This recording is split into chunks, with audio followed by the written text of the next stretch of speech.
اللہ کی رضا۔ حضرت ابو سعید خدری صلی اللہ علیہ وسلم کہتے ہیں کہ رسول اللہ صلی اللہ علیہ وسلم نے فرمایا، اللہ تعالیٰ جنت والوں سے کہے گا، اے جنت والو، وہ کہیں گے لبیک اور صادق، اے ہمارے رب۔ اللہ تعالیٰ پوچھے گا، کیا تم راضی ہو گئے؟ وہ کہیں گے، ہم کیوں نہیں راضی ہوں گے، جبکہ تو نے ہمیں ان نعمتوں سے نوازا ہے جو تو نے اپنی کسی مخلوق کو نہیں دی ہے۔ اللہ تعالیٰ کہے گا، میں تمہیں اس سے بھی زیادہ بہتر چیز دوں گا۔ وہ پوچھیں گے، اس سے بہتر کون سی چیز ہو سکتی ہے؟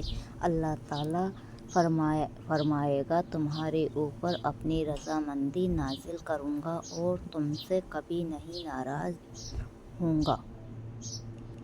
غور سے پڑھیے گا۔ ایک بار موسیٰ علیہ السلام نے اللہ تعالیٰ سے پوچھا، یا اللہ، ہم دونوں جب بات کرتے ہیں تو ہمارا فاصلہ کتنا ہوتا ہے؟ اللہ تعالیٰ نے فرمایا، اے موسیٰ، ہمارے اور آپ کے بیچ میں 70 پردوں کا فاصلہ ہے۔ حضرت موسیٰ نے فرمایا، یا اللہ، مجھ سے زیادہ کوئی قریب سے آپ سے بات کرے گا؟ اللہ تعالیٰ نے فرمایا، میرا آخری پیغمبر احمد مصطفیٰ محمد مصطفیٰ صلی اللہ علیہ وسلم کی امت کے اور میرے بیچ میں کوئی پردہ نہیں ہوگا، میں اتنا ان کے قریب رہوں گا۔ سبحان اللہ۔ نماز کی شان۔ جب تم نماز کے لیے کھڑے ہوتے ہو تو سر سے آسمان تک رحمتیں الہی گھٹا بن کر چھا جاتی ہیں۔ فرشتے تیرے چہرے کی طرف جمع ہو جاتے ہیں۔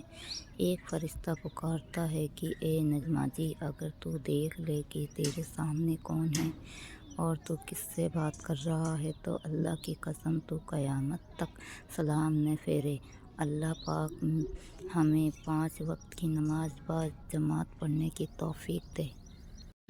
ایمان کیا ہے؟ حضور صلی اللہ علیہ وسلم سے پوچھا گیا کہ ایمان کیا ہے تو صلی اللہ علیہ وسلم ارشاد فرماتے ہیں کہ جب تمہیں نیکی کر کے خوشی ہو اور گناہ کر کے افسوس ہو تو سمجھو کہ تم ایمان والے ہو۔ اللہ تعالیٰ کی بندوں پر شفقت۔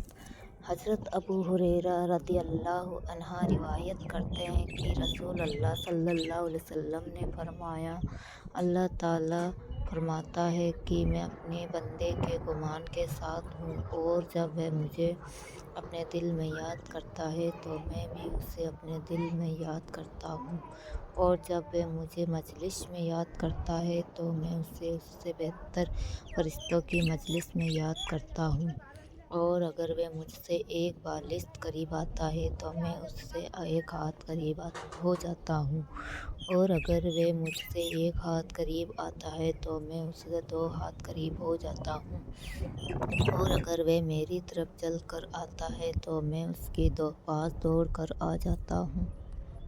خوبصورت دعا۔ سکون اتنا ہی دینا مالک جتنے سے زندگی گزر جائے، اوقات بس اتنی دینا کہ اوروں کا بھلا ہو جائے، رشتوں میں گہرائی اتنی ہو کہ پیار سے نبھ جائے، آنکھوں میں شرم اتنی دینا کہ بزرگوں کا ادب رکھ پائیں، سانسیں جسم میں اتنی ہو کہ بس نیک کام کر جائیں، باقی عمر لے لینا کہ اوروں پر بوجھ نہ بن جائیں۔ ایک دن آپ نبی پاک صلی اللہ علیہ وسلم نے اسرائیل علیہ السلام سے پوچھا، اے اسرائیل، تم جسم سے روح کیسے نکالتے ہو؟ اسرائیل نے جواب دیا، جب کسی باریک کپڑے کو لاتعداد کانٹوں پر ڈال کر کھینچا جائے تو جتنی مشکل سے وہ پھٹتا ہے، اس سے زیادہ تکلیف سے روح نکالتا ہوں۔ آپ نبی پاک صلی اللہ علیہ وسلم نے فرمایا، تم ساری جنوں کی تکلیف مجھے دے دو مگر میری امت کو چھوڑ دو۔